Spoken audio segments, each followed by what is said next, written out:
Hello everyone, welcome to our YouTube show The Thinker's Corner. Today we have a very special guest, Mr. Rajiv Kumar, a multi-talented artist whose journey in the world of cinema, television and the performing art has left an enduring mark. Rajiv Kumar is a filmmaker, television producer, cultural expert and academic. He is best known for his feature film Nabar, which won the National Film Award for Best Punjabi Film in 2012. He has also directed other successful films such as 47 to 84, Savi, A Bonded Bride, and Chum. In addition to his work in cinema, Kumar has also made significant contribution to television. He was the assistant vice president at 9X TV channel and the head of programming at Channel Punjab in the UK and Europe. He has also worked as a creative consultant for Rapi Films in Jakarta, Indonesia. Kumar is also a talented director of plays, documentary films, and short movies. He was the team director for Surbi, a cultural magazine that enjoyed the distinction of being the longest running program on Doordarshan. Kumar has received numerous awards for his work, including the National Film Award, International Trade Award, Community Excellence Award, and Lardli Media Award for Gender Sensitivity. Kumar is currently pursuing his PhD in comparative study of Punjabi diasporic cinema and Latin American diasporic cinema at the University of Delhi. Rajiv Kumar is a true Renaissance man with a deep passion for storytelling and a commitment for social justice. His work has entertained, enlightened, and inspired audience around the world. We are honored to have him on our show today. Please join us in welcoming Rajiv Kumar. Welcome Rajiv Kumar to our show. Neeraj ji आपका बहुत बहुत धन्यवाद जो आपने मेरे को मौका दिया कि मैं अपनी बात आपके साथ साझी कर सकूं। Ji, thank you. So, kind of to start this conversation, I would like to ask first question to you is like, can you share some insights into your early life, like what has actually inspired you to pursue this career in arts, particularly in the cinema and performing arts? I came from a small town in district Ludhiana from Punjab region in India. I started theatre when I was in my teen. तो पंजाब में एक गुरशन सिंह करके नाटककार होते थे और वो marginalised लोगों के लिए नाटक खेलते थे। तो हम उनसे बहुत इंस्पायर हुए और हमने मुल्लापुर एक बहुत छोटा सा कस्बा है लुधियाना डिस्ट्रिक्ट में, उसमें हम लोगों ने अपनी एक टीम बनाई लोक कला मंच मंडी मुल्लापुर के नाम से। इसमें हम सब लोग टीनेजर थे और हम मोस्टली जो नाटक करते थे, उनके जो विषय थे, उनके जो सब्जेक्ट थे, वो मार्जिनलाइज्ड लोगों के बारे में होते थे, वर्किंग क्लास मार्जिनलाइज्ड लोग। क्योंकि हम लोग गुरशन सिंह से इंस्पायर थे और वो भी समाज के इसी तबके के बारे में नाटक करते थे। जी, तो और जब एकेडमिक की बात आई तो मैंने साइंस से स्टार्ट किया। मैंने अपना मतलब पहले बीएससी नॉन मेडिकल कह लीजिए या प्री इंजीनियरिंग कह लीजिए, वहाँ से स्टार्ट किया। लेकिन क्योंकि इंटरेस्ट हमेशा से थिएटर में ही था तो फिर मैंने बी ऑनर्स पंजाबी लिटरेचर में किया और अपना मास्टर थिएटर आर्ट में किया, मतलब department of Indian theatre, Punjab university Chandigarh से मैंने एमए किया थिएटर में। और थिएटर एमए करने के बाद मुझे ये लगा नीरज जी कि पंजाब में हमारे यहाँ मार्जिनलाइज्ड लोगों के लिए कह लीजिए या वर्किंग क्लास थिएटर की बड़ी लंबी चौड़ी परंपरा है। बहुत सारी टीम है जो इनके बारे में नाटक खेलती हैं, जो सोशल जस्टिस के को लेके काम करते हैं। तो मुझे लगा कि पंजाब में एक कह लीजिए जनवादी नाटक की परंपरा है, लेकिन जनवादी सिनेमा कह लीजिए या मार्जिनलाइज्ड लोगों के बारे में जिस तरह का सिनेमा बनना चाहिए उसकी कोई परंपरा नहीं है। जी, तो मैंने ये डिसाइड किया जब मैंने एमए कर लिया, और उससे पहले बहुत सारे हम लोगों ने गांव-गांव में जाके नाटक किए। मेरी एमए मैंने 92 में किया था, उससे पहले हम लोगों का जो ग्रुप था लोक कला मंच मंडी मुल्लापुर, उसकी तरफ से हमने बहुत सारे गाँव में जाके नाटक किए और नुक्कड़ नाटक भी किए, proscenium नाटक भी किए। तो काफ़ी एक्सपीरियंस रहा हमारा उस तरह का। और फिर जब मैंने एमए प्रोफेशनली कर लिया, इंडियन थिएटर में ट्रेनिंग मेरा हो गया, तब मैंने डिसाइड किया कि अब मैं नाटक करने की बजाय मैं जिस तरह के विषयों को हम लोग अपने नाटक में लाते थे, उन्हीं विषयों को लेके मैं फिल्में बनाऊंगा। क्योंकि मुझे ये लग रहा था कि नाटक करने वाले बहुत सारे लोग हैं, तो वहाँ एक अच्छी खासी हमारी अमीर परंपरा है जनवादी नाटकों की, लेकिन सिनेमा में वैसी फिल्में हमारी नहीं बन रही। तो मैंने ये डिसाइड किया कि मैं फिल्में वैसी बनाऊंगा। तो शुरू-शुरू में क्योंकि उस तरह के साधन नहीं थे हमारे पास, तो मैं शुरू में कुछ डॉक्यूमेंट्रीज हमने बनाई, जैसे कि पंजाब के काफ़ी बड़े एक रेवोल्यूशनरी पोइट हुए हैं अवतार पाश। तो Yeah. सबसे पहले मैंने उनके ऊपर एक डॉक्यूमेंट्री फिल्म बनाई जब मैंने एमए से पास आउट हो गया उसके बाद। और उसके बाद वो बनाने के बाद फिर ऐसे लगा कि अगर फिल्में बनानी है तो थोड़ी ट्रेनिंग होनी चाहिए, क्योंकि मेरी ट्रेनिंग तो थिएटर में थी, फिल्मों में ट्रेनिंग नहीं थी। तो मैंने सोचा कि कुछ समय बॉम्बे जाता हूँ, वहाँ पे रहता हूँ, कुछ काम सीखता हूँ और फिर उसके बाद फिल्में बनानी शुरू करूँगा। तो सबसे पहले मेरी जो ट्रेनिंग स्टार्ट हुई वो सुरभि करके एक प्रोग्राम आता था दूरदर्शन पे, काफ़ी पॉपुलर प्रोग्राम था डॉक्यूमेंट्रीज का। तो शुरुआत मेरी वहाँ से हुई, 3 साल मैंने वहाँ पे काम किया। और सुरभि की तरफ से काफ़ी सारे विषयों पे पहले एज एन असिस्टेंट डायरेक्टर, फिर डायरेक्टर के तौर पे काफ़ी सारी डॉक्यूमेंट्रीज बनाई वहाँ पे। और उसके बाद 2000 में लगभग काफ़ी सारे प्राइवेट चैनल्स आ रहे थे। तो फिर मैंने उसके बाद 2000 से लेके 2010 तक अलग-अलग टीवी चैनल्स में ही काम किया है।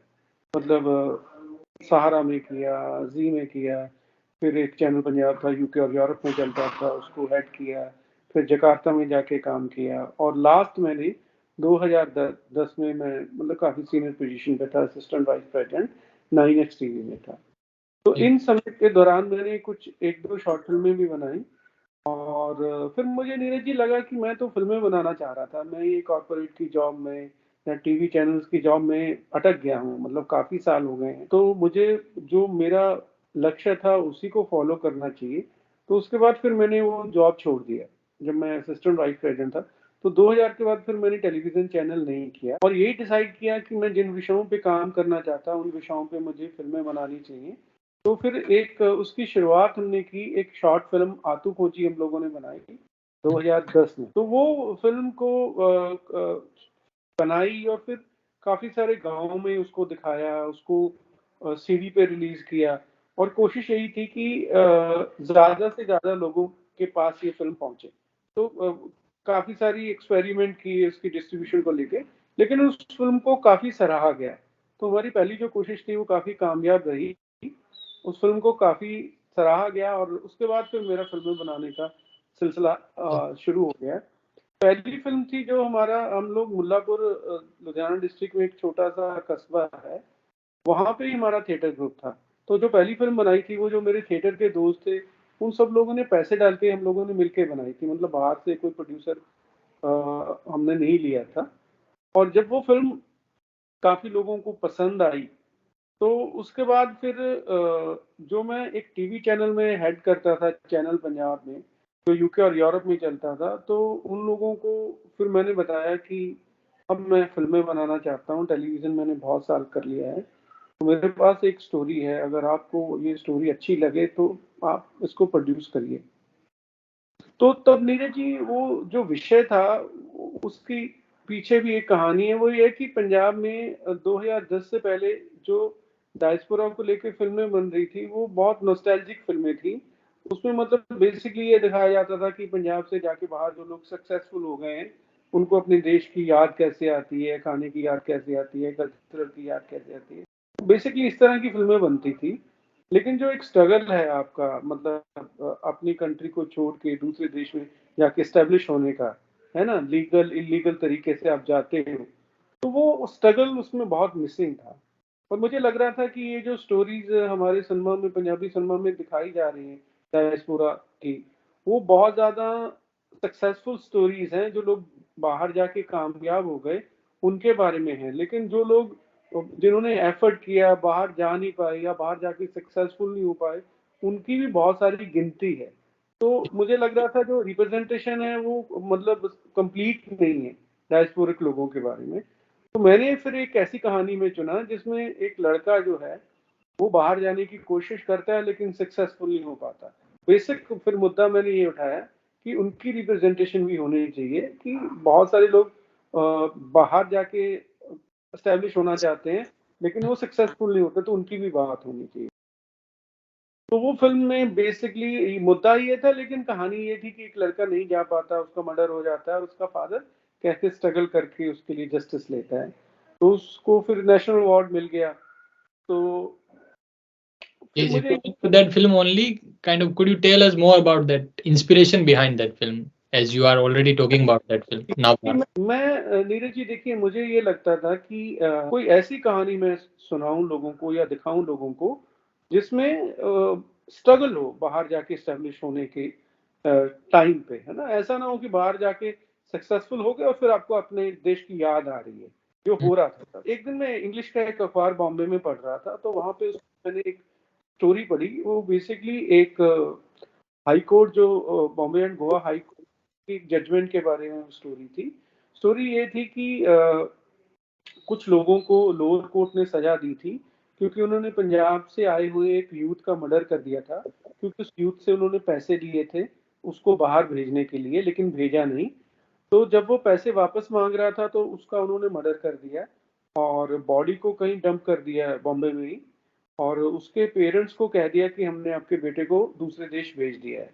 लेकिन वो समहाउ पुलिस ने वो बॉडी को रिकवर किया और ढूंढते ढूंढते वो पुलिस उस लड़के के पंजाब वाले जो गांव है वहां पे पहुंच गई। उसके पेरेंट्स को बताया कि आपके बेटे को कहीं बाहर नहीं भेजा गया, उसका एक्चुअली मर्डर। तो वो फादर जो था उसने फिर मतलब अपने बेटे को, मतलब उसके बेटे को जिन लोगों ने मारा उनके खिलाफ स्ट्रगल करके उनको सजा दिलवाई उसने, जबकि उसके पास कोई प्रूफ नहीं था कि उसके बेटे को उन लोगों के साथ उसने भेजा है या उसको उनको पैसे दिए है, क्योंकि सब कुछ भी रिटर्न में तो था नहीं। लेकिन एक कॉमन पर्सन की एक स्ट्रगल थी, उसको लालच भी दिया गया उन लोगों की तरफ से जिन्होंने मर्डर किया था, धमकियां भी दी गई, लेकिन एक फादर की स्ट्रगल थी to get justice for murdered son. तो ये मैंने उस न्यूज आइटम से मैंने इंस्पायर होके मैंने फिर इसके इर्द गिर्द एक कहानी को बुना और फिर उसके ऊपर फिल्म बनाई।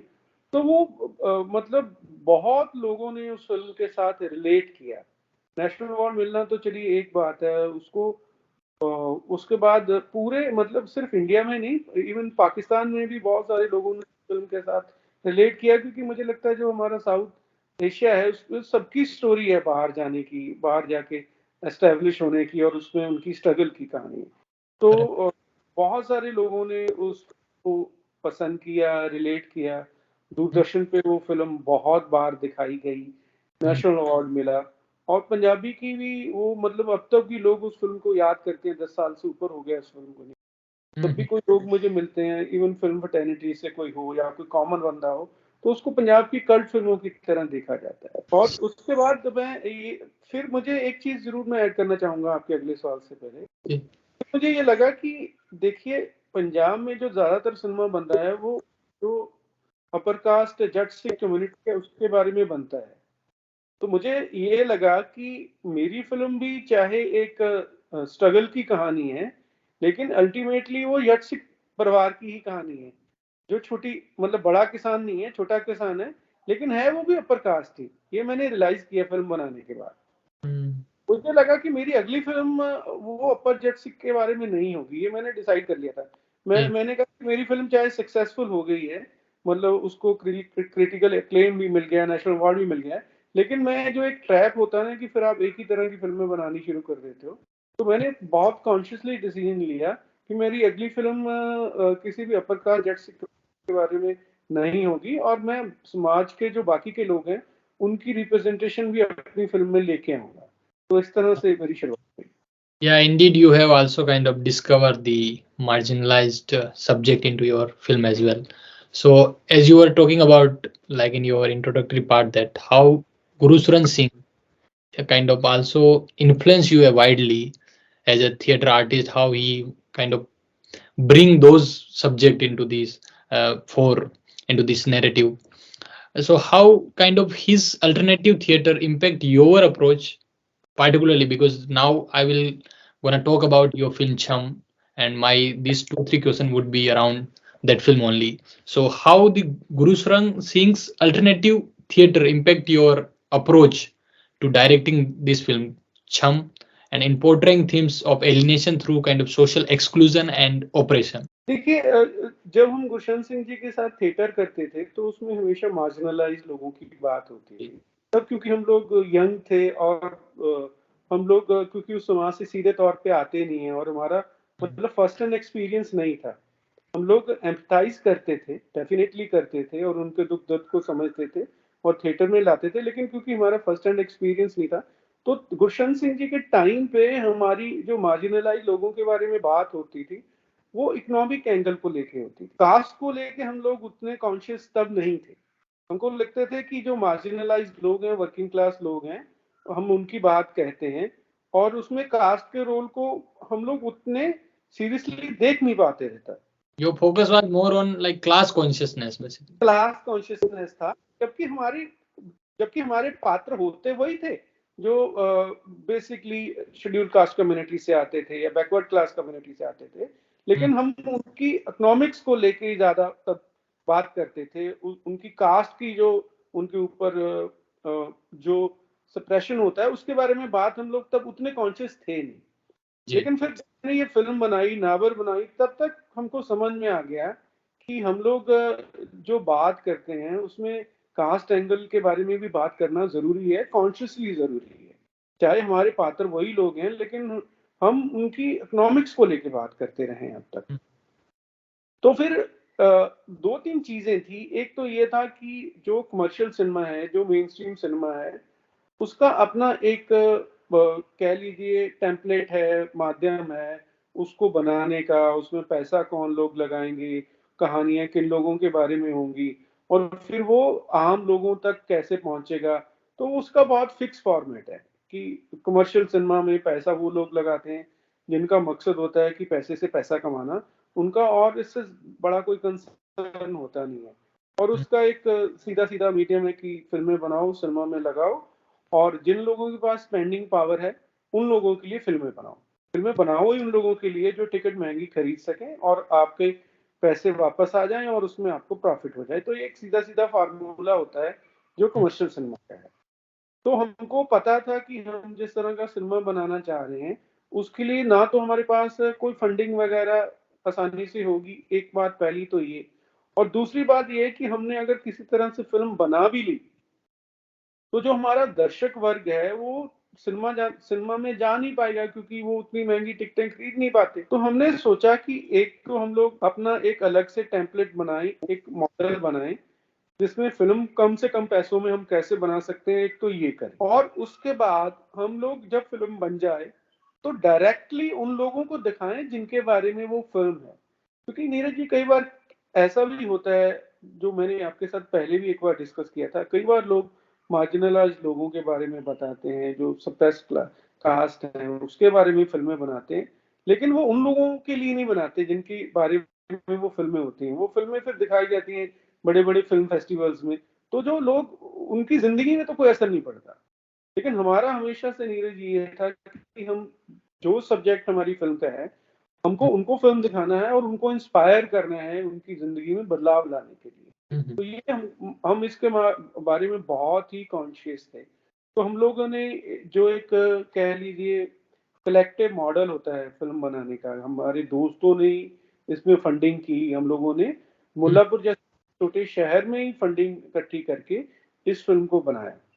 फिर हम लोगों ने बहुत सारे जो थिएटर के एक्टर थे जो फिल्मों में नाम कमा चुके हैं उन लोगों को अप्रोच किया, तो उनको हमारी सिंसियरिटी पे थोड़ा सा कह लीजिए भी था कि ये लोग सिंसियरली काम करना चाह रहे हैं। तो उन्होंने बहुत ही नॉमिनल फीस पे हमारे साथ काम किया, क्योंकि हम कुछ डिफरेंट ट्राई कर रहे थे। तो हमने बहुत ही लिमिटेड फंड्स में ये फिल्म पहले तो बनाई। फिर हमको ये था कि हमको ये सिनेमा में लगानी नहीं है, क्योंकि सिनेमा में हमारे वो दर्शक आ नहीं पाएंगे जिनके बारे में ये फिल्म है और जिनको हम प्राइमरली ये फिल्म दिखाना चाहते हैं। मतलब सबसे पहले उन्हीं को दिखाना चाहते हैं, उसके बाद चलिए दूसरे मीडियम पे बाकी के लोग भी चाहे देख लें।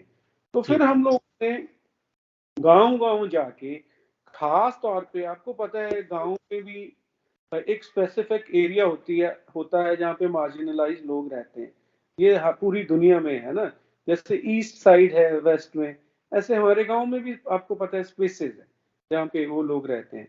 तो हमने फिर कॉन्शियसली यही एफर्ट किया कि गांव की उसी स्पेस में जाके हमको फिल्म दिखानी है। जब हम गांव में जाते थे तो क्योंकि वर्किंग क्लास के साथ काम करने का हमारा एक्सपीरियंस रहा है थिएटर का, तो हमको बहुत सारी स्पेसेस ऐसी प्रोवाइड करने की बात होती थी कि आप वहां पे फिल्म दिखा लो, वहां पे फिल्म दिखा लो। आप जहाँ पे फिल्म दिखाने की बात कर रहे हो वहां पे तो लड़ाई झगड़ा हो जाता है, उन लोगों को तो सिनेमा देखना ही नहीं आता, वहीं पे आप क्यों जिद कर रहे हो? तो हम कहते थे हमने फिल्म उनके लिए बनाई है, प्रायोरिटी हमारे लिए वो लोग हैं जिनके बारे में ये फिल्म है, हमको वहीं पे दिखाना है। हमारा जो भी एक्सपीरियंस होगा अच्छा बुरा, हम उसको उसको एक्सेप्ट करेंगे, लेकिन हमको फिल्म दिखाना वहां पे है। तो बहुत सारे गाँव में उस स्पेस में पहली बार किसी तरह का कोई कल्चरल प्रोग्राम हुआ, क्योंकि अदरवाइज तो गाँव की जो डोमिनेंट कम्युनिटीज है उन्हीं के एरिया में ज्यादातर फंक्शन होते हैं, आपको भी पता है। तो हमने मतलब हंड्रेड्स विलेजेस में जाके वो फिल्म दिखाई, और उसके बाद जब हमने फिल्म दिखानी शुरू की तो उसकी चर्चा जो एकेडमिक जो सर्कल्स हैं उसमें भी हुई। तो बहुत सारे कॉलेजेस और यूनिवर्सिटीज में फिर हमको बुलाया गया, और फिर बाहर के देशों में भी उस फिल्म को उसके शो किए गए। लेकिन हमारा जो मकसद था वो हमने जरूर छोड़ा नहीं, और लगातार करते चले गए। और फिर बहुत सारी ऑर्गेनाइजेशन जो ऑलरेडी जो दलित मुद्दों को लेके काम कर रही हैं, तो उन्होंने भी फिर हमारी फिल्म को एक तरह से अडॉप्ट कर लिया, और फिर उन्होंने अपने तौर पे भी बड़े सारे गांव में दिखाई। जैसे जमीन प्राप्ति संघर्ष कमेटी है, उन्होंने बहुत सारे गांव में हमारी फिल्म दिखाई। ऐसे ही और बहुत सारी ऑर्गेनाइजेशन है जिन्होंने ये फिल्म गांव गांव में जाके दिखाई। तो ये पंजाब में अपनी तरह का एक पहला पायनियरिंग काइंड ऑफ काम था जिसको हमने किया। और उम्मीद यही करते हैं कि हम लोग तो अपने लेवल पे बार बार इसको करते ही रहेंगे, कि और लोग भी शायद हमसे इंस्पायर हों, उनको ये मॉडल समझ में आए, और वो भी इस तरह का काम करें। जी जी, एक्चुअली होता क्या है कि फिल्म बनाना एक in itself is a big hurdle and big struggle. तो पहले तो आप फिल्म बनाते हो उस सब्जेक्ट के बारे में जिसके बारे में जनरली लोग जो है बनाना नहीं चाहते हैं, और जब आपके उस सब्जेक्ट के बारे में फिल्म बना लेते हो तो आप फिर उस सब्जेक्ट को दिखाना नहीं चाहते हो, क्योंकि your main objective is to gain profit from that particular narrative, that story, that film that you have created around those marginalized community. लेकिन आपने जो एक बहुत ही बेहतरीन कार्य जो मुझे लगता है कि फिल्म बनाने के बाद का जो संघर्ष है वो सबसे बड़ा संघर्ष है, कि आप उन लोगों तक पहुंचे अपनी फिल्म के माध्यम से, तमाम जगहों पर आपने स्क्रीनिंग करवाई।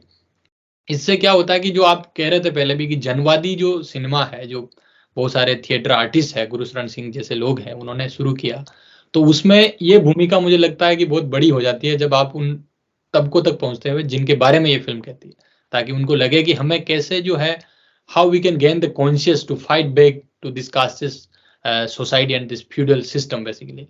So I would like to congratulate on this, that you have took up this pioneering work in your field as well. तो अभी जैसे get back to this film Chham, I just want to know that as this film present a complex reality of Punjab, that where Sikhism is often kind of, we see that it considered as an anti-caste, but yet caste based structure is persist there somehow. So how do you navigate basically the contradiction between the spiritual ideology of Sikhism and the lived experience of Dalit in the film? I'm talking about the Cham film basically. देखिए क्या है कि मैं जो Sikhism है वो हमारा सबसे मॉडर्न रिलीजन है, और सिखिज्म में प्रिंसिपली कास्टिज्म की बिल्कुल भी जगह नहीं। जी जी। सिख जैसे हिंदुज्म में तो है, हिंदुज्म में तो वर्ण व्यवस्था है, सबको पता है, लेकिन सिखिज्म में ऐसा नहीं है। लेकिन अगर हकीकत देखी जाए तो पंजाब बहुत जगहों से बेहतर है, ये तो हम मानते हैं, लेकिन बिल्कुल ही वहां पे मतलब सिखिज्म की वजह से जात पात है नहीं, ऐसा नहीं है। ऐसा नहीं है। और दूसरा ये है कि हम लोग जो थोड़े कह लीजिए वामपंथी विचारधारा के आस नाटक करने वाले लोग हैं, या उनके आसपास हम लोग रहे हैं, तो उन्होंने भी मतलब कभी इस बात को रियलाइज नहीं किया कि जात पात एक रियलिटी है इंडिया के कॉन्टेक्स्ट में, और इसको एड्रेस करना जरूरी है। तो जब मैंने चम फिल्म बनाई, क्योंकि हम लोग ज्यादातर वामपंथ के आसपास रहने वाले लोग हैं, तो बड़े सारे लोगों को शुरू में लगा कि यार ये कास्ट की बात करने की क्या जरूरत है, क्लास की बात आप करिए। लेकिन जब हमने फिल्म बनाई तो हमने बड़े सारे लोगों का परसेप्शन नीरज जी चेंज किया। ये हम अपनी एक तरह की अचीवमेंट मानते हैं कि लेफ्ट का जो बहुत सारे लोग हैं जिन्होंने हमारी फिल्म फर्दर दिखाई, तो बहुत सारे लेफ्ट के लोगों ने हमको ये बात कही कि यार हम इन लोगों में काम करते हैं जिनके बारे में आपने फिल्म बनाई है, लेकिन आपकी फिल्म देख के हम लोग स्टन्ड हो गए। मतलब जबकि हम दिन रात उन लोगों में रहते हैं, लेकिन जिस तरह से आपने दिखाया हमने कभी उस एंगल से सोचा नहीं। तो इस हिसाब से इस फिल्म ने नीरज जी बहुत इम्पैक्ट डाला पंजाब में, क्योंकि हमको भी ये था कि लेफ्ट के लोग शायद हमको सहयोग नहीं करेंगे, उनको लगेगा कि यार ये तुम क्या दिखाने की कोशिश कर रहे हो। लेकिन हमने उनका परसेप्शन चेंज किया और उन्होंने बहुत सारी जगहों पे इस फिल्म को दिखाया। और दूसरा ये कि जो बहुत सारे जो सिख हैं वो उनमें सब लोग जात पात करने वाले नहीं हैं, कुछ कम लोग हैं जो करते हैं। तो जो इसमें बिलीव नहीं करते हैं जात पात में, उन लोगों ने भी इस फिल्म को, अपर कास्ट के लोगों ने भी बहुत अप्रिशिएट किया कि नहीं यार ये बात होनी चाहिए, इस तरह की बात करनी चाहिए। और दूसरा अगर आपने फिल्म को देखा हो तो आपने देखा होगा कि जो अमीर अपर कास्ट के लोग हैं ना, उनमें जो कास्टिज्म है वो ज्यादा है। जिनके पास उतने मीन्स नहीं है अपर कास्ट लोगों के पास, उनमें कास्टिज्म उतनी नहीं है। ये मेरा मतलब मानना है कि जिन लोगों के पास जितना ज्यादा सरमाया है, कास्टिज्म भी उन्हीं लोगों में ज्यादा है। जिन लोगों के पास उतने साधन नहीं है वो कंपैरेटिवली कास्टिज्म में उतना विश्वास नहीं करते हैं, ऐसा हमने मान के चलाया। क्योंकि हम लोग ये भी दिखाना चाह रहे थे कि पंजाब में ऐसा नहीं कि सब लोग कास्ट में विश्वास करते हैं और लोगों को सप्रेस करते हैं, कुछ लोग करते हैं, तो उनको सामने लाना हमारा फर्ज था। और एक चीज मैं ये कहता हूं कि जो हमारा दूसरा पर्पज ये भी था कि जो लोग इस कम्युनिटी से आते हैं उनका सेल्फ बिलीव ये हो कि वो भी नरेटिव का सेंटर हो सकते हैं। ये हमारे लिए बड़ा इंपॉर्टेंट था। ऐसा नहीं कि वो साइड में ही रहेंगे किसी की कहानी के। हमको ये था कि हमको उनमें बिलीव लेके आना है कि भाई आप भी मुख्य पात्र बन सकते हो, क्यों नहीं बन सकते। और इतना मेरे अभी जैसे लू कंडे खड़े हो गए हैं बात करते करते, हमको स्क्रीनिंग्स के दौरान इतने सारे लोग मिले जिन्होंने उस फिल्म के साथ रिलेट किया और उनको सेल्फ बिलीव आया। उन्होंने कहा ये तो हमारी कहानी है, हमने कभी सोचा नहीं था कि फिल्म में हमारी कहानी भी आ सकती है। उनको लगा कि फिल्में तो किन्हीं और लोगों के बारे में होती हैं, हम तो कहीं छोटा मोटा मतलब साइड वाइड में कोई कैरेक्टर होता है हम लोगों का। ये तो फिल्म हमारे बारे में है, हमारी लाइफ में ऐसे एक्सपीरियंसेस हुए हैं। बहुत लोग हमको मिले जिन्होंने इस तरह की बातें हमसे की। तो हमको उम्मीद है कि वो लोग इस फिल्म से इंस्पायर भी जरूर हुए होंगे। जो हमारा मकसद था ये फिल्म बनाने का, वो लोग इंस्पायर होंगे जिनके बारे में फिल्म है, और वो लोग सेंसिटाइज हुए होंगे जो इस तरह की सप्रेशन करते हैं। ये दो हमारे मकसद थे। जब मैंने एकेडमिक सर्कल में भी ये फिल्म दिखाई तो बहुत लोगों का ये परसेप्शन टूटा, क्योंकि पंजाब के बारे में ये परसेप्शन है कि जो कास्टिज्म है वहां तो बिल्कुल भी नहीं है। तो वो भी एक टूटा कि नहीं, मैंने कहा कि नहीं ऐसा नहीं है। हाँ, हमारी स्थिति कई राज्यों से, कई एरिया से बेहतर जरूर है, लेकिन बिल्कुल ना हो ऐसा है ही नहीं। क्योंकि हमारे यहाँ पे भी जात पात के नाम पे गुरुद्वारे बने हुए हैं, वो तो एक सच्चाई है, उससे तो हम लोग भाग नहीं सकते। Indeed, that is the also kind of a good way to kind of test your film. Ji, When you get the appreciation from the community, and when you kind of screen the films within the community, then only you can know that whether your film is good and not.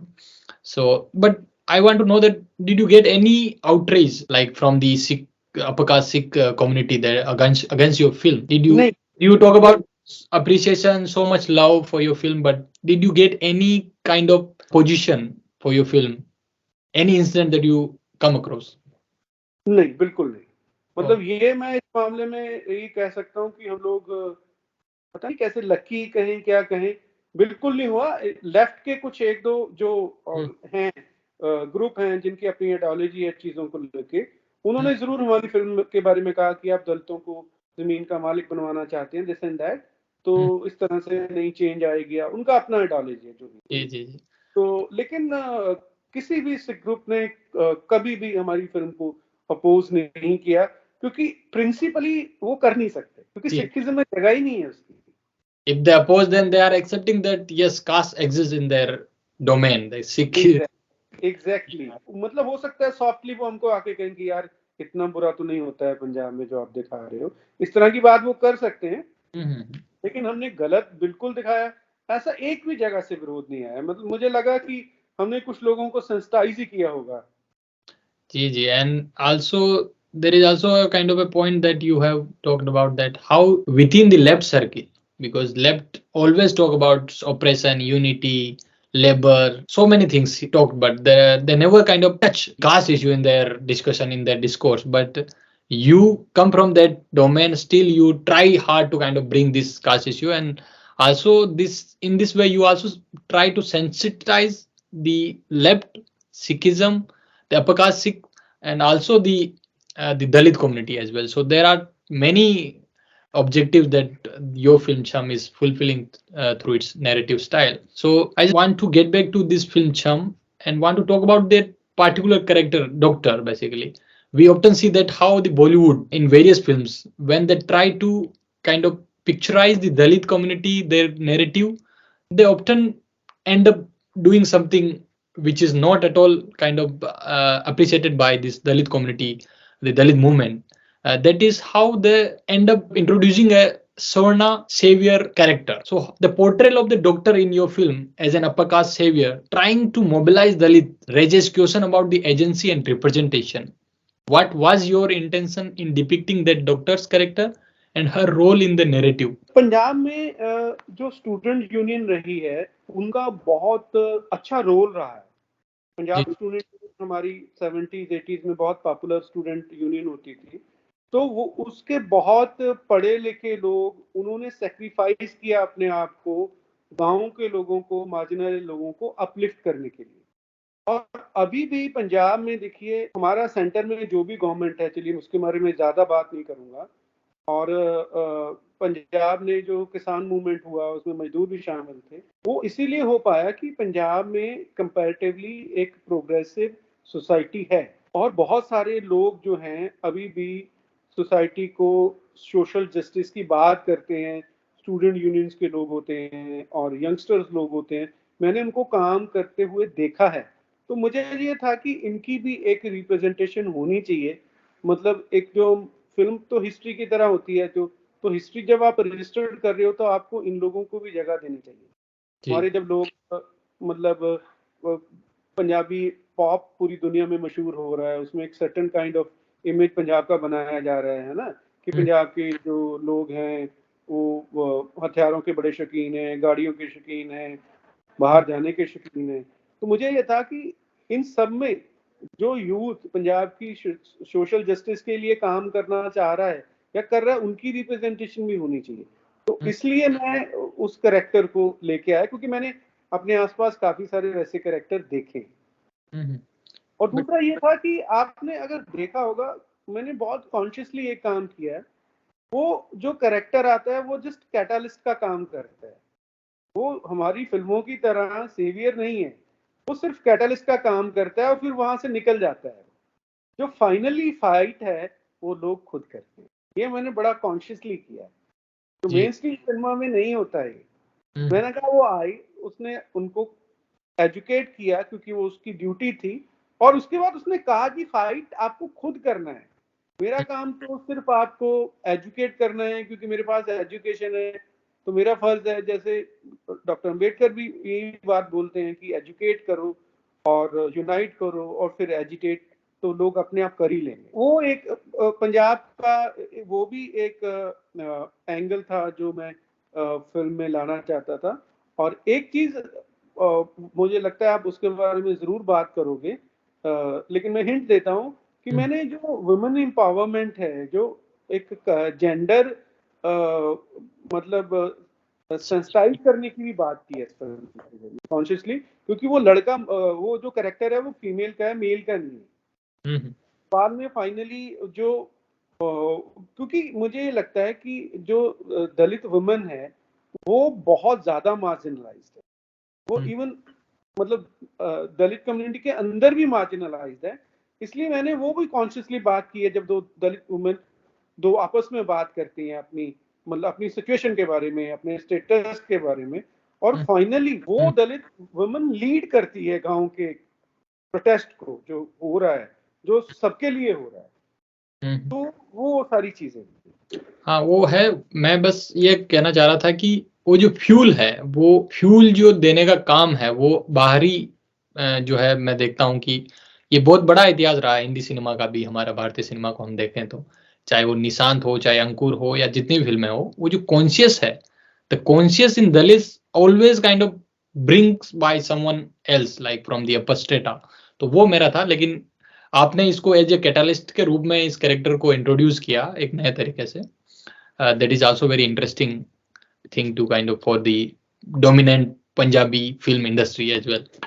हाँ, और दूसरा ये था कि अगर आप देखें ना तो मैंने जो मेरे जो मेल कैरेक्टर है ना, जो मेल कैरेक्टर है उसमें वो कॉन्शियसनेस कहीं पहले से पड़ी हुई है, क्योंकि उसके आसपास ऐसी प्रोग्रेसिव एक्टिविटीज होती रही हैं जिसमें वो कहता है कि राहु केतु का एक जो मतलब बहुत ही मिथ है, जो एंटी वर्किंग क्लास मिथ है, जिसको मैं मानता हूँ वो कि जिन लोगों ने, अगर दो लोगों ने काम किया है तो उसकी आउटपुट पे दोनों लोगों का अधिकार होना चाहिए। एक लोग कैसे उसको अधिकार लेके दूसरे को वंचित कर सकते हैं।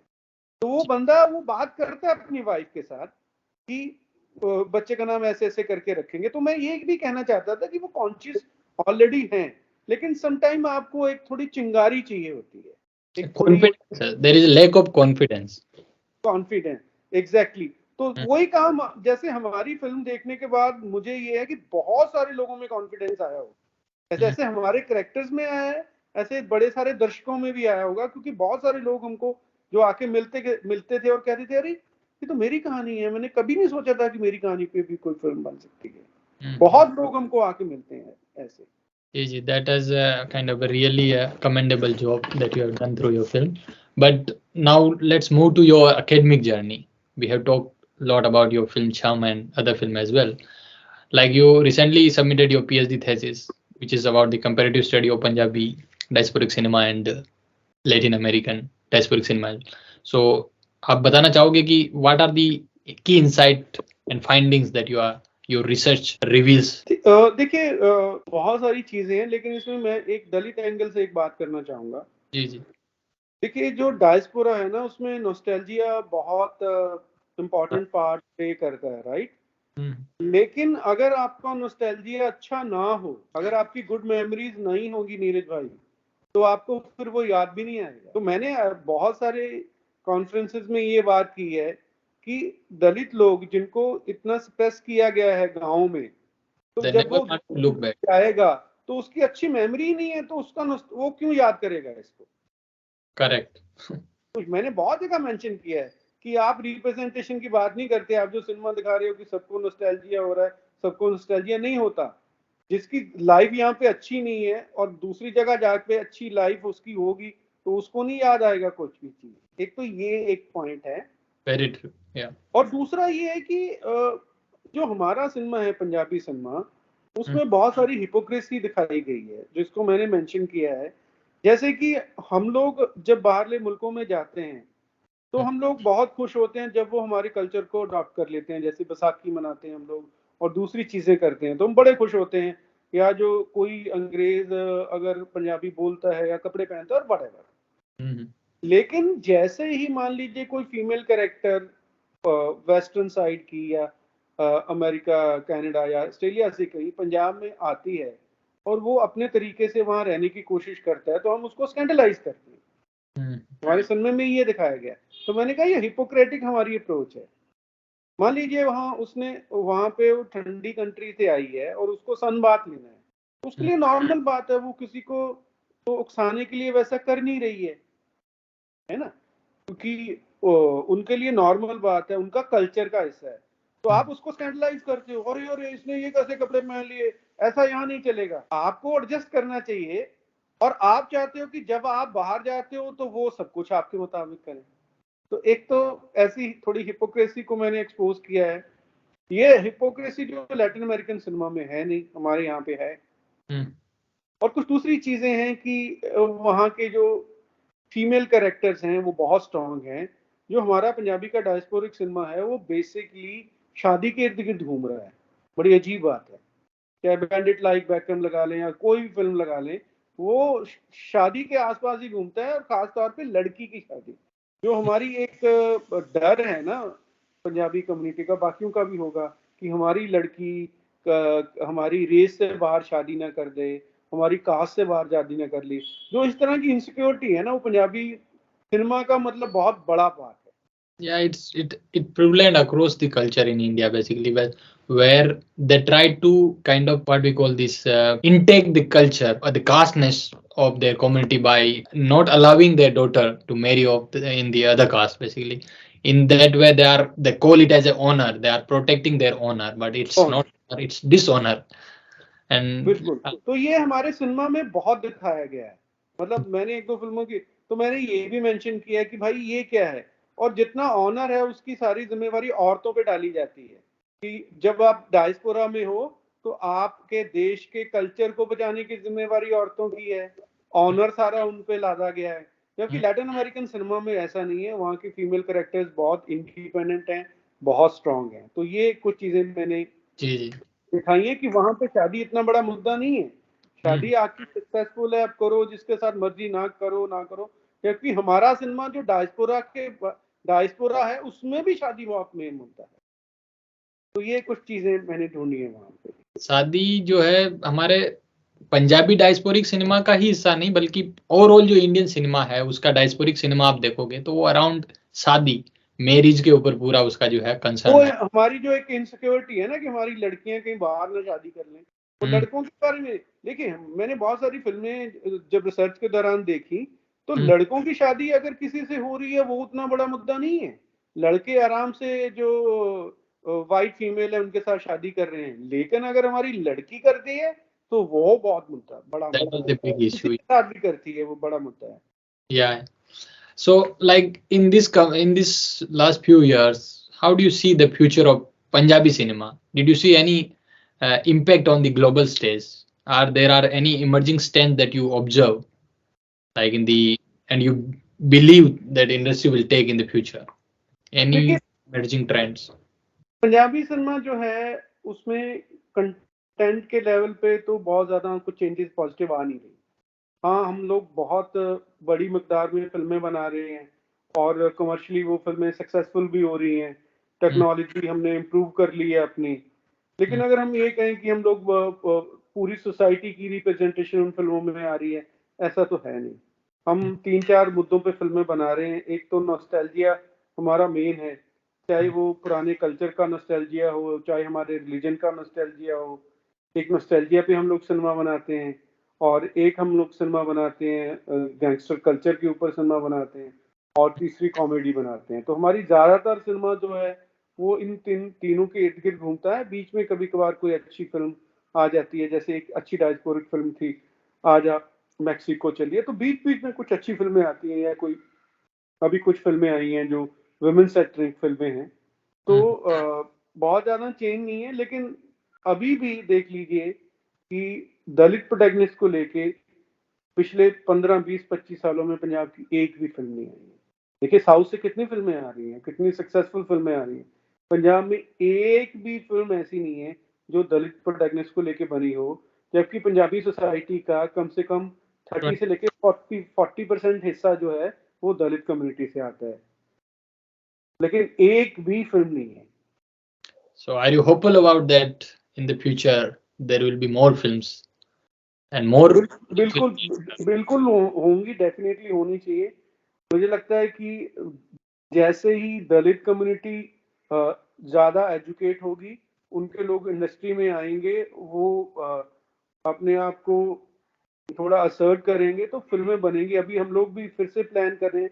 मेरे को न्यूजीलैंड से किसी का फोन आया था, वो एक फिल्म बनाना चाहते हैं, इंक्लूसिव फिल्म होगी जिसमें 3 प्रोटैगनिस्ट होंगे, जिसमें एक दलित प्रोटैगनिस्ट है, एक हिंदू कम्युनिटी से आएगा और सिख कम्युनिटी से आएगा। तो ऐसे जिस जिस फिल्म में सब कम्युनिटी की रिप्रेजेंटेशन हो वो बननी चाहिए, मुझे ऐसे लगता है। हमने हमने चम के बाद एक और फिल्म बनाई है, सीरी करके फिल्म बनाई है।